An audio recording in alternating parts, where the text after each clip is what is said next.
बहुत ही ज़्यादा खास उन पेरेंट्स के लिए या फिर उन टीचर्स के लिए जिन्हें ये प्रॉब्लम है कि जो उनके बच्चे हैं, उनके स्टूडेंट हैं, वो अक्षर को पहचान नहीं पाते। जी हाँ, पहचानते तो हैं, लेकिन कुछ ऐसे अक्षर होते हैं जो दिखने में एक समान होते हैं। हिंदी वर्णमाला की बात कर रहा हूँ, अ से लेके य तक। वहाँ पर क्या होता है, बच्चों को बहुत ज़्यादा परेशानी होती है। कई ऐसे अक्षर होते हैं वर्णमाला के जहाँ पर दिखने में वो बिल्कुल एक समान दिखते हैं, लेकिन थोड़ा बहुत उनमें अंतर होता है, लेकिन बच्चे उन्हें पहचान नहीं पाते। तो ऐसे ही बहुत सारे अक्षरों के बारे में जो मिलता जुलता है वो आज की क्लास में बताने वाला हूँ। बहुत ही अच्छी क्लास होने वाली है। बहुत सारे ऐसे अक्षर हैं जो केवल एक दो नहीं, 3 4, जी हाँ, बहुत से ऐसे अक्षर जो 4 4 एक ही प्रकार के दिखते हैं, थोड़े थोड़े से अंतर होते हैं। वो कौन कौन से हैं वो अभी आपको आगे पता चलने वाला है। तो सबसे पहले कर दीजिए वीडियो को लाइक, और आज की क्लास हम लोग करते हैं स्टार्ट। तो हम जो सबसे पहला अक्षर लेने वाले हैं वो है क और फ। जी हाँ, देखिए क कैसे लिखते हैं। देखिए आप सभी को पता है, लेकिन क्या अंतर है। ये हो गया क, कबूतर का क जिसे हम कहते हैं, कलम का क बोलिए या कमल का क बोलिए, और फल का फ। देखिए क और फ। तो आप सभी को पता है दोनों में क्या अंतर है, लेकिन बच्चों को यही आपको क्लियर करना है कि जब क हम लिखते हैं तो यहाँ पर देखिए पहले ये आधा गोल बना हुआ है, यानी एक गोल बनाए, फिर यहाँ पर हमने क्या किया, वहाँ पे आधा गोल बनाए, क हो गया। लेकिन जब हम फ बनाते हैं तो इसे लकीर के ऊपर से, जो ऊपर वाली लकीर है, जो स्लीपिंग लाइन है, वहाँ से हम क्या करते हैं, फ को इस प्रकार से लिखते हैं। तो बच्चों को लिखना आता है बहुत सारों को, लेकिन जैसे मैंने बताया कि उन्हें पहचानना नहीं आता, तो अब क्या करेंगे, बार बार क को लिखवाएंगे एक लाइन में, उसके नीचे बार बार फ को लिखाएंगे, और नहीं तो 10-10 बार लिखवाएंगे, और आप बताएंगे कि क से कमल, क से किताब, क से कलम, या फिर क से कबूतर, जो भी आप क से रिलेटेड पढ़ा देंगे, चाहे ई की मात्रा वाले क्यों ना हो। उसी प्रकार से फ का कुछ उदाहरण आप देंगे, 10-10 बार लिखवा लेंगे, फिर फ से रिलेटेड कुछ उदाहरण देंगे, जैसे फ से फल हो गया, फ से फसल हो गया, इस प्रकार के उदाहरण देंगे। तो बच्चों को बहुत जल्दी उनका कन्फ्यूज़न दूर हो जाएगा कि क इस प्रकार से लिखते हैं, और फ ऐसा होता है जब आप उच्चारण करेंगे, कुछ उदाहरण प्रस्तुत करेंगे उनके सामने, तो बच्चे को कोई भी प्रॉब्लम नहीं होगी, बहुत जल्दी वो उनका कन्फ्यूज़न दूर हो जाएगा। ये तो हो गया क और फ का। इसके अलावा अब हम देखते हैं और क्या परेशानी होती है बच्चों को। यहाँ पर हम लेते हैं जैसे कि माँ। अब सभी को पता माँ कैसे लिखते हैं, ये हुआ माँ। अब माँ से मिलता जुलता क्या है, माँ से मिलता जुलता होता है भ। जी हाँ, भालू का भ जिसे हम कहते हैं, ये हो गया आपका भ। तो हम तो एक बार में पहचान जाते हैं, लेकिन बच्चों को कन्फ्यूज़न यहाँ पे होता है माँ और भ में। इसके अलावा एक और अक्षर है ग, गमला का ग। अब आप बोलेंगे इसमें ये तो अलग है, लेकिन जैसे मैंने बताया गमला के ग, यहाँ पर एक लकीर का ही अंतर है। जैसे ग में एक लकीर खींचिए तो वो तो मछली का म बन जाएगा। तो बहुत सारे बच्चे ग में भी मतलब उन्हें परेशानी होती है, मैंने देखा है, लेकिन म और भ ये मुख्य रूप से परेशानी होती है बच्चों को। तो म पहले सिखा देंगे बार बार, फिर जब भ लिखाएंगे तो आप बोलेंगे मछली का म आपको बनाना है। देखिए ऐसे मछली का म बना लेंगे, और भ में यहाँ पे इस प्रकार से गोल होता है। यहाँ पे गोल छोटा सा गोला आपको बनाना है, या छोटा सा जो भी आप अपने शब्द में बच्चे को जैसे सिखाते हैं आप, या आपको यहाँ पे राउंड बनाना है, आपको गोल बनाना है, या आपको सर्कल बनाना है, जो भी आप बच्चों को सिखाते हैं उस अपनी भाषा में, अपने लैंग्वेज में बच्चों को समझाएं।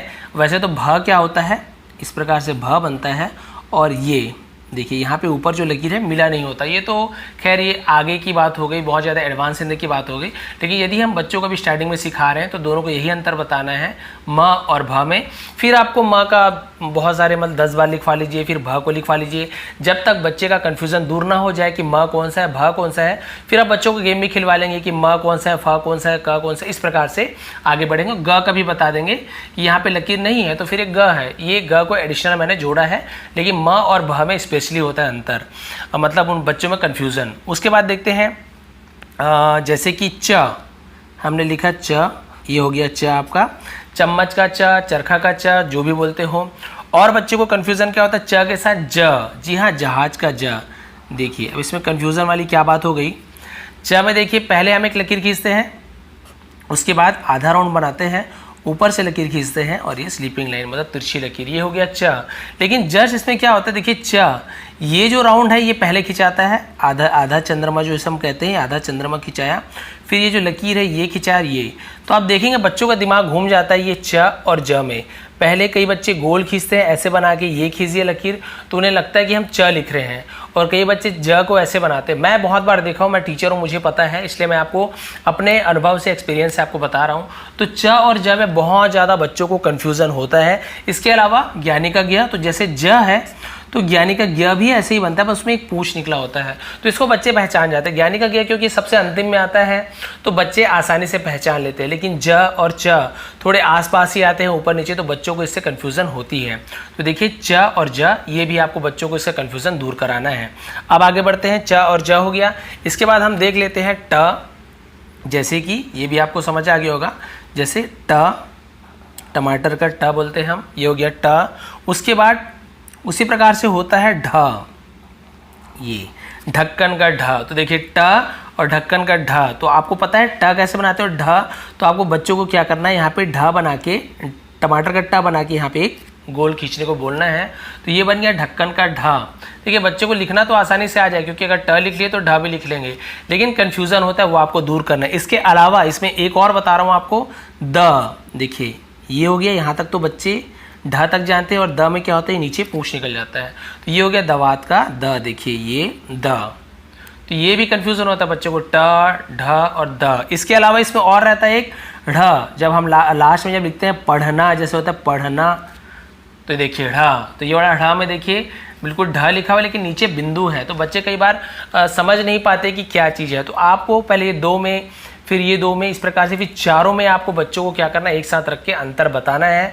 थोड़ा सा समय लगता है, लेकिन बच्चे मान के चलिए जीवन भर के लिए उनकी परेशानी से दूर हो जाएगी, उनको कभी भी कन्फ्यूज़न नहीं होगा। तो ये समझ आ गया। उसके बाद आगे बढ़ते हैं, ये चार, देखिए मैंने बताया था चार, देखिए बिल्कुल आप देख लीजिए, कोई गलत मैंने नहीं बोला, एक टाइप के ही रहते हैं, थोड़े थोड़े से अंतर होते हैं, लेकिन बच्चे को इसमें कन्फ्यूज़न होता ही, आप सभी जानते भी हैं। इसके बाद देखिए हम देखते हैं घ, जैसे ये हो गया घड़ी का घ, आपको पता है ये आधा आधा, ये हो गया घड़ी का घ।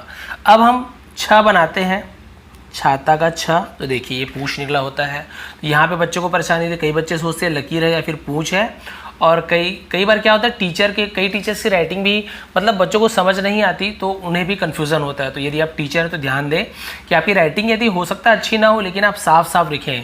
देखिए घ और छ ये दोनों एक प्रकार के, उसी प्रकार से धनुष का ध, आप देखेंगे बच्चों को बहुत ज़्यादा इसमें परेशानी होती है, क्योंकि घ और ध एक प्रकार ही दिखता है, लेकिन यहाँ पे ध में आपको पता है, यहाँ पे आपको ऊपर एक गोल बनाना है, यहाँ पे तो घ और ध में अंतर पता चल जाएगा। यदि घ और छ में अंतर बनाना है तो आप पहले घ लिखवा लेंगे बच्चों से, और उसके बाद यहाँ पे एक पूछ निकलवा देंगे, तो ये लकीर नहीं खिंचवाना है। तो आप जिस प्रकार से बच्चों को समझाते हैं आप समझाएं, लेकिन यहाँ पे मैं बताना चाह रहा हूँ कि कौन कौन से ऐसे वर्ण हैं, अक्षर हैं जो दिखने में एक समान है, बच्चों को परेशानी होती है, ये तीनों यहाँ पे बच्चों को परेशानी होती है। इसके बाद हम आगे बढ़ते हैं, इसी प्रकार से और देखते हैं, जैसे खरगोश का ख, तो हमने देखा ये खरगोश का ख, ये जुड़ा हुआ होता है, ये ख, खरगोश का ख, बहुत से लोग ख को ऐसे बनाते हैं, जो कि गलत है, ये रव हो जाएगा। जब आप ख बनाते हैं तो ये इस प्रकार से जुड़ा हुआ होता है, ये होता है ख। तो ये हो गया ख। ख के जैसे ही क्या दिखता है, एक था, ख के जैसे ही एक थन का था, जिसे हम कहते हैं, देखिए यहाँ पे गोल लगा, यहाँ पे गोल लगा। अब बच्चे हो गए परेशान, लिखते वैसी हैं, था, ये था, और ख में इसके अलावा एक होता है य, इसी में देखिए होता है य, यज्ञ का य, तो देखिए य, ख और था। हमें तो आसानी से पहचान है, लेकिन जब बच्चे देखते हैं या फिर कहीं पढ़ना होता है, उन्हें पहचाने बोलते हैं, तो बहुत से बच्चे यहाँ पे गलती करते हैं। तो याद रखेंगे ख, था और य। इसके बाद और आगे बढ़ते हैं, हम देख लेते हैं इसके बाद, जैसे प, ये आसान है, प हो गया, और षटकोण का श हो गया, तो ये आसान है, लेकिन बच्चों को इसमें परेशानी होती है। इसके अलावा देखिए प और षटकोण का स, ये अंतर आप बता देंगे बच्चों को, ये दोनों अंतर भी मुख्य है। इसके अलावा मैं आपको बताता हूँ, जैसे कि ब, बकरी का ब आप जानते हैं, यहाँ पे बता देता हूँ आपको, ये ब, बकरी का ब और वन का व। देखिए दोनों में क्या अंतर है, आपको पता है, एक लकीर का ही अंतर है बीच में, लेकिन बच्चे कंफ्यूज होते हैं व और ब में। तो आप उन्हें कुछ उदाहरण देके ब बार बार लिखवाएंगे, और लिखवाते समय उन्हें बोलने भी बोलेंगे कि ब, बकरी का ब, बकरी का ब, बकरी का ब। व, वन का व, वन का व, वन का व। तो ऐसे बच्चों की कन्फ्यूज़न इससे दूर होती है और अच्छे से सीख पाते हैं। और कुछ है और मैंने बहुत सारे आपके लिए ढूंढ के रखा है, उसी प्रकार से देखेंगे, आगे बढ़ते हैं। जैसे कि यहाँ पे आपका होता है ये डमरू का ड हो गया आपका, डमरू का ड। इसी प्रकार से बच्चे कंफ्यूज होते हैं अंगा में। देखिए क्या डमरू का ड ही लिखा हुआ है, लेकिन यहाँ पे मैंने बिंदु यहाँ पे लगाया बीच में, तो बन गया अंगा। उसी प्रकार से मान लीजिए ये ड लिख लिए और नीचे बिंदु लग गया, तो ये बन गया आपका ढ। जैसे बड़ा या पहाड़, तो ये वाला ढ का उपयोग करते हैं। तो देखिए ड के नीचे बिंदु ड नहीं है, लेकिन इसे इस प्रकार से लिखते हैं। तो बच्चों को ये भी कंफ्यूजन आप दूर कराएंगे, बताएंगे कि ड कौन सा है, अंगा कौन सा है और ढ कौन सा है। तो ये तीनों भी बच्चों को आप बार बार उदाहरण देके समझाएंगे तो उन्हें आसानी से समझ आ जाएगा। बच्चे का माइंड बहुत ज़्यादा शार्प होता है। इसी प्रकार से आप देखेंगे बच्चे झ, झंडा का झ, ये हो गया झंडा का झ। और बच्चे ये क्षत्रिय का छ, ये दोनों में बहुत ज़्यादा कंफ्यूज रहते हैं। इसके अलावा एक और ले लीजिए, आप मान लीजिए स्र, ये देखिए स्र, श्रम का स्र। तो ये तीनों में भी बच्चों को कंफ्यूजन होता है।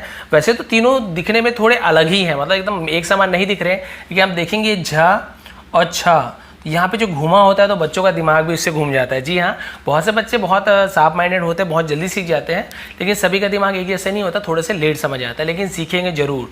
तो ये झ और छ, क्षत्रिय का छ, और ये स्र, श्रम का स्र, ये तीनों में भी आप बच्चों को अंतर बताएंगे कुछ एग्जाम्पल देके, बार बार लिख के। ये मैं आपको बार बार बोल रहा हूँ, बच्चे का कन्फ्यूजन हमेशा दूर होगा। ये नहीं कि आप एक ही दिन में ये सभी आप समझाना शुरू कर दें।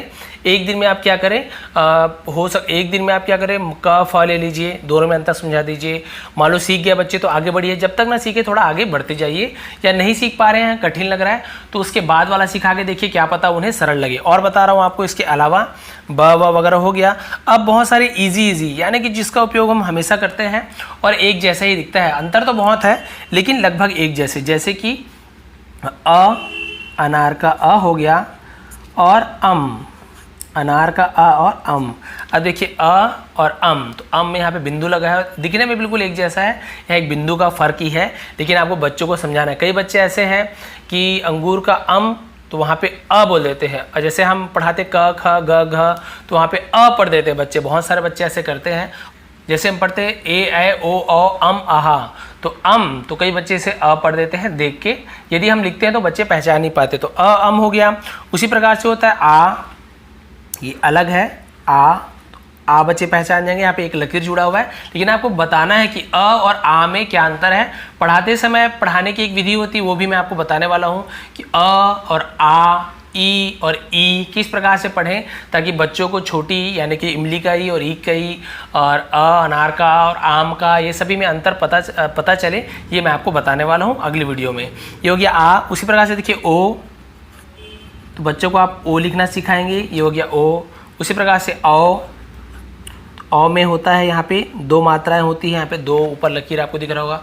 ओ और औ में बच्चे कंफ्यूज होते हैं, अम में होते हैं, और आ को भी इसके साथ ही मैं ले लिया हूँ क्योंकि लगभग वैसे ही है और अंतर है थोड़ा सा, लेकिन आ ओ औ इसका भी आप मतलब बच्चों को प्रैक्टिस करवाएंगे, वो भी बच्चों को आसानी समझ आ जाएगा। इसी प्रकार से और देख लीजिए इजी ई और ई, इसे कैसे पढ़ते हैं, क्यों पढ़ते हैं, उच्चारण कैसे करते हैं, क्या फ़ायदा है, वो अगली वीडियो में बताऊंगा। ई और ई ये भी आपको बहुत ही आसान है। ऊपर एक पूंछ यदि निकला है, चोटी निकली है ऊपर, तो ई का ही है, लेकिन आपको समझाना है कि इमली और ई इसमें क्या क्या अंतर है। बार बार बच्चों को लिखते हुए मतलब बोलते बोलते लिखवाना है और दोनों में अंतर बताते भी जाना है। उसी प्रकार से ऊ और ऊ, जिसे हम छोटा ऊ बड़ा ऊ बोलते हैं, ऐसे होता नहीं है, लेकिन समझाने के लिए छोटा ऊ की मात्रा, बड़ू की मात्रा, ये सब समझाते हैं। तो ये अंतर होता है। उसी प्रकार से ए और ए में होता है अंतर, ए और ए। तो यहाँ पे बच्चों को बहुत ज़्यादा कन्फ्यूजन होता है। बहुत से लोगों को देखा हो मैं ए इस प्रकार से लिखते हैं ए, जो कि ये है आपका गलत। ए ये एक मात्रा है, लेकिन हम कुछ लिखते हैं जैसे, तो फिर हम ए इस पर, जैसे मैना लिखना है, यहाँ पे दो लिखते हैं मैना, लेकिन ये ए अपने आप में ए है, यहाँ पे आपको डबल लगाना नहीं। ये भी आपको कन्फ्यूज़न में दूर कर देता हूँ।